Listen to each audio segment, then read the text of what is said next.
ఎవరు చెప్పారండి? నా అభిప్రాయం చెప్పినా, నా అభిప్రాయం నేను చెప్పినాడు. కార్యకర్తల అభిప్రాయం చెప్పినా.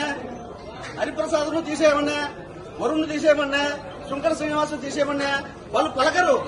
కార్యకర్తలు విచక్షణరహితంగా పాపం వాళ్ళు ఎంత గోడాలు గోడుతున్నారు. కార్యకర్తలు అంటే ఎందుకు పలకట్లేదు సార్? ఎందుకు పలకడం లేదంటే వాళ్ళు సేఫ్ సైడ్ లో ఉండాలా.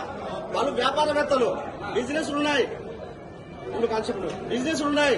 ఏదైనా మాట్లాడితే వైసీపీ కానీ టీడీపీ కానీ ఎక్కడ దాడి చేస్తుందని భయము.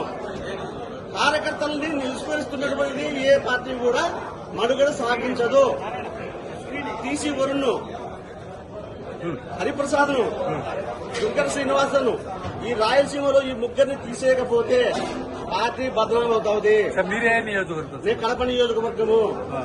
ఏ రోజు కూడా కార్యకర్తలను నీకేమన్నా అన్యాయం జరిగిందని వెళితే పట్టించుకున్న దాఖలాలు లేవు. ఫోన్లు చేసినా కూడా లిఫ్ట్ చేయరు. వాళ్ళు ఎంతసేపు ఉన్నా అధిష్టానం దగ్గర చుట్టూ చక్కర్లు కొడతారు తప్పితే కార్యకర్తల మనోభావాలు అర్థం చేసుకుని, సమస్యలను అర్థం చేసుకుని వాళ్ళ ఇళ్ల దగ్గరికి పోయి పరామర్శించేటువంటి పరిస్థితులు లేవు. వాళ్ళు కార్పొరేట్స్. దయ గురించి ప్రజల్లో నుంచి నాయకులు పుట్టాలా.